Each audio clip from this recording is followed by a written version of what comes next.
Hello students, this is Dilip Pawar, Assistant Professor History working at Government College, Nagaur. तो अपन German unification के बारे में बात कर रहे थे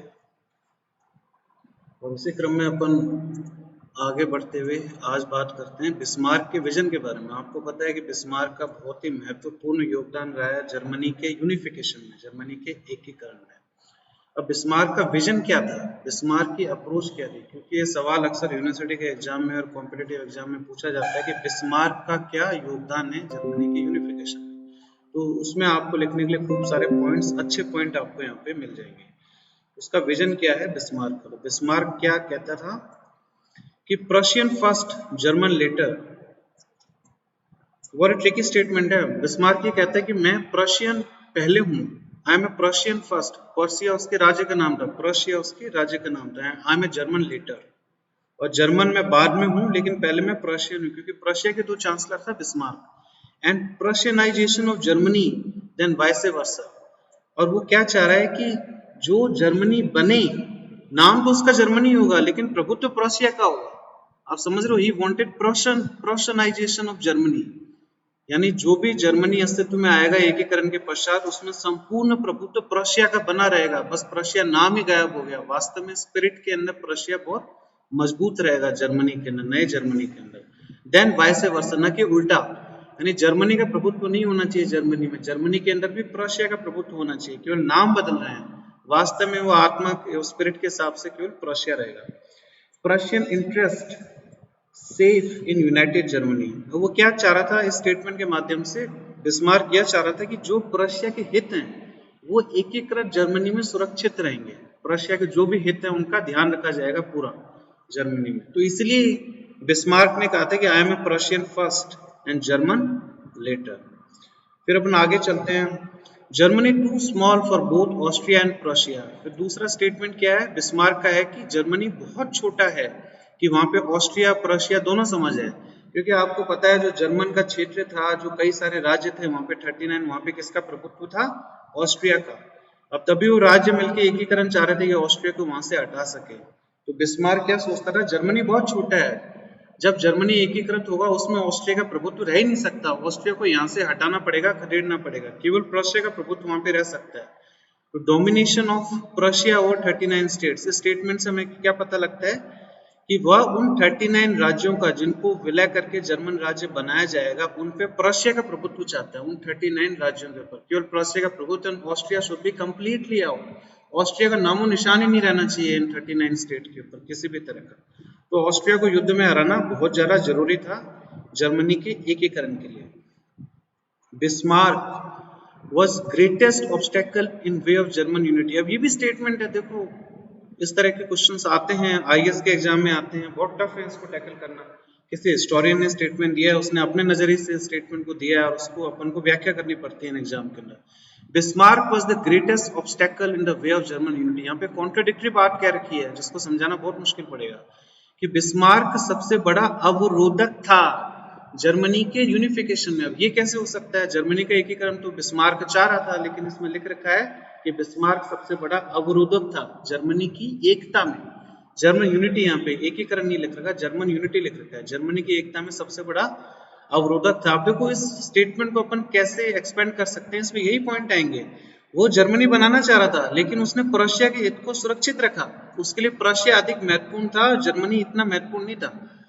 प्राइमरी चीज उसके लिए था कि प्रशिया के इंटरेस्ट सारे के सारे सुरक्षित रहने चाहिए नए राष्ट्र में जिसका नाम है जर्मनी। तो इसलिए कहा गया है कि वो जर्मन यूनिटी के अंदर सबसे बड़ा अवरोधक था बिस्मार्क। अब आगे क्या लिख रखा है? By ousting Austria he ensured that German unity will never be complete. बहुत कॉन्ट्राडिक्टरी स्टेटमेंट है इसके अंदर। ऑस्ट्रिया को वहां से खदेड़कर, ऑस्ट्रिया को जर्मन क्षेत्रों से खदेड़कर उसने यह सुनिश्चित कर लिया कि जर्मनी की जो यूनिटी है कभी भी पूरी नहीं होगी, जर्मनी की जो एकता है कभी भी पूरी नहीं होगी। इसका मतलब यह है कि वो जर्मन यूनिटी का दुश्मन था। अभी कैसे हो सकता है? उसने तो जर्मन राष्ट्र का निर्माण किया। इसमें केवल ये पॉइंट हो गए जिसके बारे में अपन ने यहाँ पे बात की है। तो ये जो अपन ने इतने सारे पॉइंट यहाँ पे डिस्कस किया, उन्हीं को ही किसी हिस्टोरियन ने स्टेटमेंट के रूप में यहाँ पे लिखा हुआ है कि Bismarck was the greatest obstacle in the way of German unity by ousting Austria he ensured that German unity will never be complete. यानी वो जर्मनी का निर्माण करना चाह रहा था लेकिन वो जर्मनी की एकता के भी खिलाफ था। क्यों? उसमें केवल यही पॉइंट अपन को लिखना है कि wanted Prussian domination over lesser German state. वह जर्मनी क्षेत्र के सभी राज्यों पे प्रशिया का प्रभुत्व चाह रहा था। कुल मिला के पहले ऑस्ट्रिया का प्रभुत्व रहा करता था, उस प्रभुत्व को खत्म करके जो बिस्मार्क है वो प्रशिया का प्रभुत्व यहाँ पे स्थापित करना चाह रहा था। तो उसके लिए प्रशिया अधिक महत्वपूर्ण था, जो अपन ऊपर बात की, उसी से ही इसका आंसर निकलेगा। फिर इसमें एक स्टेटमेंट है कि स्कीम ऑफ, इस तरह के आ रखे हैं क्वेश्चन, आईएएस में आए हुए क्वेश्चन है। Scheme of union annihilates integrity of Persian kingdom. Persons Prussian we are, Prussian we will remain. German body soul Prussian, मैंने कहा था ना जिसके बारे में जिक्र कर रहा था, इस स्टेटमेंट में उसी के बारे में लिखा जाएगा। जो बॉडी है, जो शरीर है, उसका नाम जर्मनी है, लेकिन उस शरीर की आत्मा प्रशियन है। तो एक शरीर से कहीं महत्वपूर्ण उसकी आत्मा होती है। बॉडी तो लोगों को नजर आती है, लेकिन वास्तव में जो कार्य होता है वो शरीर की आत्मा करती है। तो इस शरीर का नाम है जर्मनी, और जो आत्मा है उसका नाम है प्रशियन। उसकी सोल हमेशा प्रशियन रहेगी। तो कुल मिला के वो प्रशिया का प्रभुत्व स्थापित करना चाह रहा था नए जर्मनी के अंदर। यानी जितने भी 39 स्टेट्स का विलय किया गया, साथ में प्रशिया का भी विलय किया गया उन राज्यों में, उन 39 स्टेट्स के ऊपर 38 स्टेट में से एक तो प्रशिया हो जाएगा। तो प्रशिया उन 38 स्टेट्स के ऊपर अपना प्रभुत्व कायम रखेगा। डोमिनेशन प्रशिया का ही होगा। फॉर एक्सटर्नल अपीयरेंस, फिर इसके बाद लिबरल मेथड्स फ्रेजाइल, और उसके क्या अप्रोच थे जिसके बारे में अपन बात कर चुके हैं कि जो उदारवादी तरीके हैं, यानी पिटिशन देना, एप्लीकेशन देना, धरने पे बैठना, हड़ताल कर देना, इनके माध्यम से जर्मनी को कभी भी यूनाइट नहीं किया जा सकता, जर्मनी को एकीकृत नहीं किया जा सकता। उसके लिए अपन को कड़े कदम उठाने पड़ेंगे। मिलिट्री, ही वांटेड टू यूज मिलिट्री, वह सेना का इस्तेमाल करना चाह रहा था जर्मनी के एकीकरण में। अपन आगे बढ़ते हैं। German prestige highest in future. Union in any way, union in a way, Austrian Prussia prestige shattered. Austrian France. तो देखो, और बिस्मार्क का क्या ओपिनियन था? वह जर्मनी का एकीकरण इस प्रकार से करना चाह रहा था जिससे कि भविष्य में ऑस्ट्रिया और प्रुशिया सदा सदा के लिए कमजोर नहीं, ऑस्ट्रिया और फ्रांस सदा सदा के लिए कमजोर पड़ जाए। तो उसकी अप्रोच थी किस तरीके से अपन को जर्मनी का एकीकरण करना है, किन किन हितों को ध्यान रखते हुए हमको जर्मनी राष्ट्र का निर्माण करना है। तो वो हित बिस्मार्क ने पूरे किए, यही इसकी कूटनीतिक विजय है। इसलिए बिस्मार्क को दुनिया का सबसे बड़ा कूटनीतिज्ञ कहा जाता है, सबसे बड़ा स्टेट्समैन कहा जाता है, क्योंकि उसने जो जर्मनी है उसका एकीकरण अपने हिसाब से किया, अपने हितों के हिसाब से किया, प्रुशियन इंटरेस्ट के हिसाब से किया उसने। तो वह एकीकरण इस प्रकार से करना चाह रहा था कि जो ऑस्ट्रिया है और फ्रांस है वो सदा सदा के लिए कमजोर हो जाए, उनका प्रभुत्व जर्मनी पे कभी भी नहीं रहे। ऑस्ट्रिया और फ्रांस है, उनकी प्रेस्टीज हमेशा हमेशा के लिए शैटर्ड हो जाए।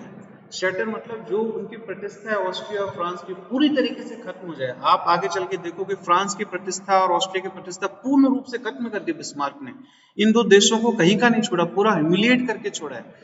आपको पता है कि यहाँ पे फ्रांस को ह्यूमिलिएट किया गया था, तभी फर्स्ट वर्ल्ड वॉर के पश्चात फ्रांस ने बदला निकाला था जर्मनी के साथ। आगे चल के तो सारी कहानी की शुरुआत कहाँ से होती है? प्रथम विश्व युद्ध होता है आगे चल के, उसकी शुरुआत यहीं से होती है कि जो बिस्मार्क जर्मनी बनाना चाहता था उसमें प्रशिया का हर हाल में बहुत बड़ा प्रभुत्व चाह रहा था। वो साथ में ये भी चाह रहा था कि ऑस्ट्रिया तबाह हो जाए, फ्रांस तबाह हो जाए, ताकि भविष्य में ऑस्ट्रिया फ्रांस हमें कभी भी किसी प्रकार की चुनौती नहीं दे पाए। तो इससे क्या हो गया, क्योंकि फ्रांस को काफी ह्यूमिलेट किया गया था फ्रांस को हराने के पश्चात। जब बिस्मार्क की सेना ने फ्रांस को हराया था उसके पश्चात फ्रांस को बहुत अधिक ह्यूमिलेट किया गया था।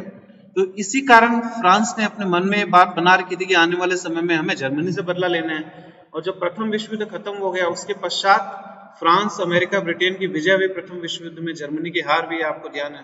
तो फ्रांस ने उसी बदले को निकाला कि एकीकरण के समय में प्रुशिया या जर्मनी ने हमें ह्यूमिलेट किया था, तो फर्स्ट वर्ल्ड के पश्चात फ्रांस ने भी जर्मनी को जबरदस्त तरीके से ह्यूमिलेट किया। तो सारी की सारी घटनाएं विश्व इतिहास की वो आपस में कड़ी की तरह जुड़ी हुई है। जब जर्मनी को ह्यूमिलेट किया गया प्रथम विश्व युद्ध के पश्चात, तो जर्मनी के मन में ये बात आ गई कि हमें बदला लेना है, हमें यहाँ पे ह्यूमिलेट किया गया। ह्यूमिलेट का मतलब ये होता है प्रताड़ित करना।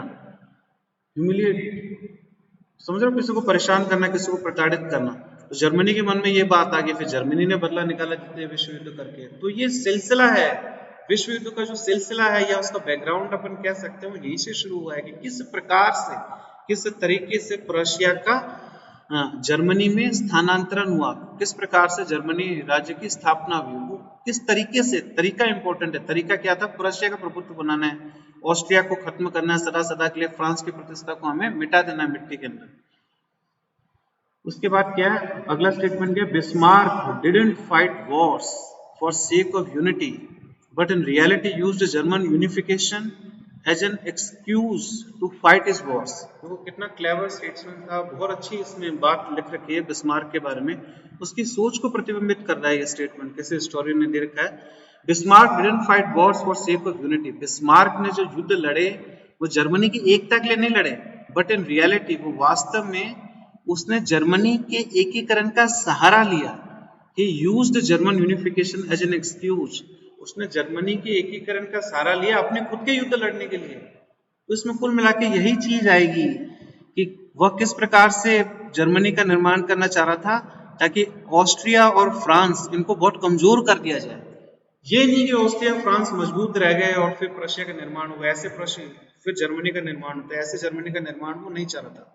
निर्माण होगा तो इसी शर्त पे होगा जर्मनी का कि ऑस्ट्रिया फ्रांस हमेशा के लिए कमजोर हो जाएंगे, कभी भी चुनौती नहीं दे पाएंगे। तो जो प्रथम विश्व युद्ध हुआ है, मैं बार बार कह रहा हूँ, उसकी कड़ियां कहीं ना कहीं बिस्मार्क से जुड़ती है, बिस्मार्क की नीतियों से जुड़ती है। इसलिए बिस्मार्क की जो नीति है उसको ब्लड एंड आयरन की नीति कहा जाता है, लोह रक्त की नीति कहा जाता है। तो विश्व इतिहास की जो घटनाएं हैं आपस में कनेक्टेड है किसी न किसी तरीके से। चलो अपन इसके अप्रोच के बारे में आज अपन ने बात की, आज अपन यहीं पे वीडियो को खत्म करते हैं। कल अपन फेजेस के बारे में बात करेंगे, किस प्रकार से अब जर्मनी का एकीकरण हो। फेज फर्स्ट में क्या हुआ, फेज सेकंड में क्या हुआ, फिर उसके बाद है फेज थर्ड में क्या हुआ। 3 फेज के अंदर जर्मनी है उसका निर्माण हुआ। ठीक है, आप लोगों का बहुत बहुत धन्यवाद मुझसे जुड़ने के लिए।